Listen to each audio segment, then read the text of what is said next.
out there, and welcome to the Ekklesia Pinnacle Experience Ministries, TPEM. This broadcast is brought to you courtesy of friends and partners of the ministry. God bless you as you watch.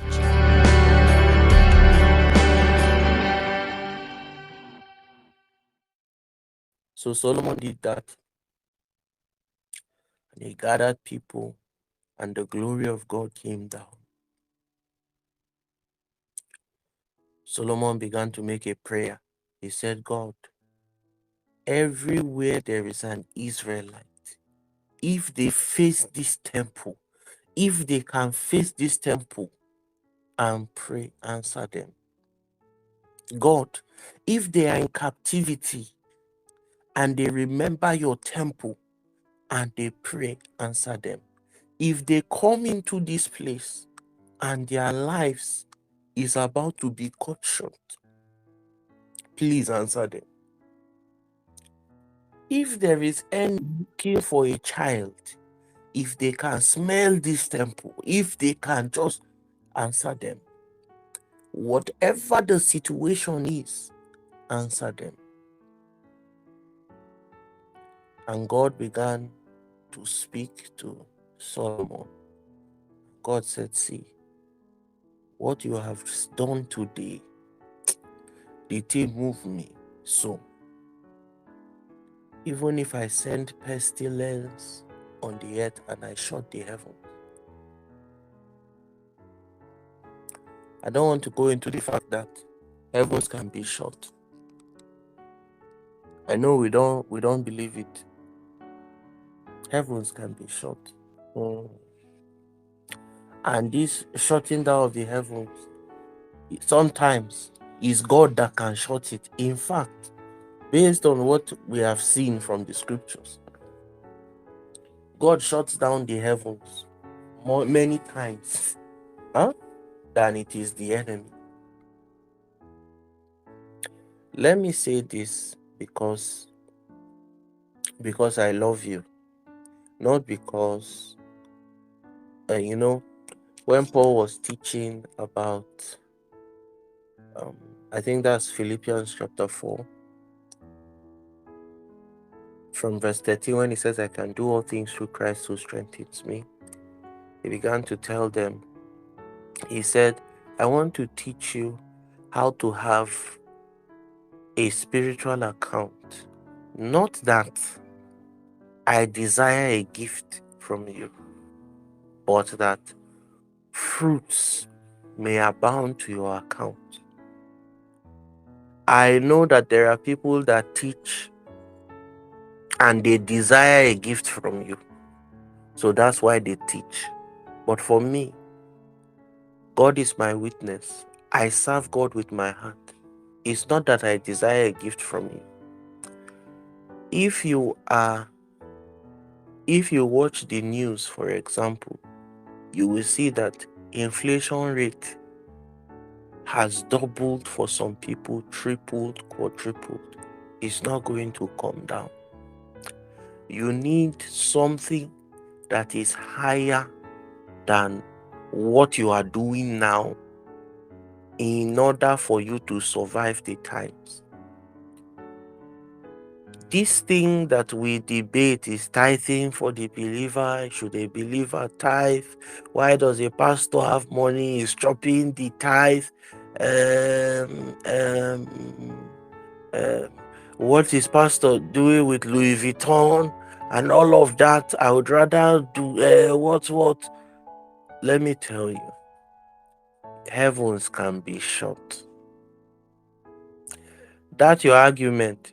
You can start that argument and realize 5 years later that it's not God that was wrong. It was your philosophy. It was your ideology. And the heavens are shut over you. That's when you will know that you can plant, you can sow seed, and you will not get harvest because the heavens are shut. What laws open the heavens? The first law is the law of tithing. And I was trying to tell you recently that tithing is circumcision to God.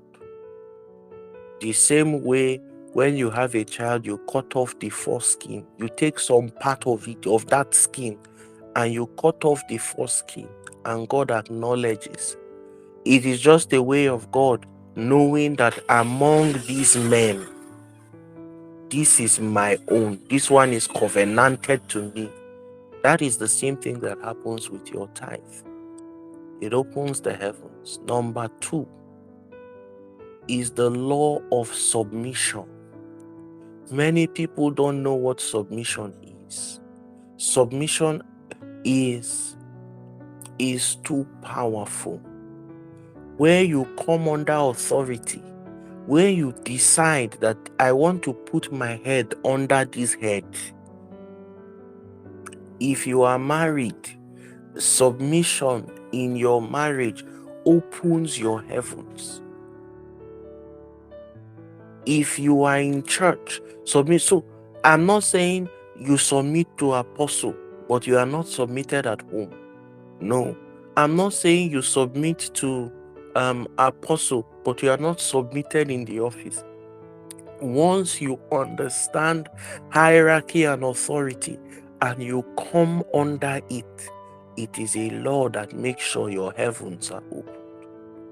When you ask people now and say, where do you submit to? You say, did Jesus Christ really submit? You see that? Who was Elijah's spiritual father? People begin to, just similar to those tithing questions. Just because you ask questions intelligently doesn't mean you are scripturally okay. Just because you say, what happens to that? How does Louis Vuitton shoe save the lost? You think that what your issue is the lost. When you ask the question, you think you are deceiving people that your problem is the lost. It's not the lost. It's the same way people say, when Elijah prayed and his life changed, was Elijah submitted? You see that now. So people ask those kind of questions, and it's only after a few years that they realize that their heavens were shut. So they were doing a lot of things in the earth. There was no response from heaven. The third law that opens your heavens is the law of prayer. And we see this from Daniel's life. Even though principalities shut down the heavens. That's why I told you that we see many times that it was God that shut heavens more than Satan. Because in Daniel's day, they covered the atmosphere so that the intervention of God from the realm of the third heavens could not come into the earth. But Daniel persisted in prayer. He persisted in prayer. He persisted in prayer. If you are not constantly practicing this, consciously practicing this, you will have a lot of wasted efforts. The result of a closed heavens, all right, is a hard time on earth. That's what he says. He says, when the heavens are iron and the earth is brass. So if the heavens are locked or hard to penetrate, you will have hardship as a result in the earth. So if you see somebody struggling, and then you come and say, I need counseling, Apostle. Apostle, things are so hard. Apostle, things are so hard. Before we begin to check for the witch in the village, we need to ask, are you a sincere tither? Not a conditional one. Sincerely, you understand that I have a covenant with Yahweh on my finances, and it opens the heavens. Apostle, I'm a sincere tither. Then we now check and say, what is your submission rate in the kingdom? Are you the type that you choose the instructions that come to you from the Lord? If the Lord says forgive, you say that one is in your pocket, man. This person hurt me, I will do back. Then when the Lord says give, you give. because that one you've already been able to conquer that one. Then when he comes and says, I want you to love, you say that one is in your pocket, you will have a hard time in the earth. You will have a hard time. Then the authorities in your life, your teachers, your instructors, how submissive. Submission is not foolishness. Let me say this, because sometimes, when people want to exert unusual authority upon people, they say, you are supposed to be submitted. No, submission is a willful, because of the revelation of God, a willful allowance, all right, that authorities have over you. Is understanding that there is God in these people. That's what really submission is. That I want to look at the God in Apostle Mike. The God in Apostle Mike is the person I'm submitting to. Apostle Mike may be a temperous person. No problem. I want the God in him. And so everything that looks like the God in him is where you align your values and all of that.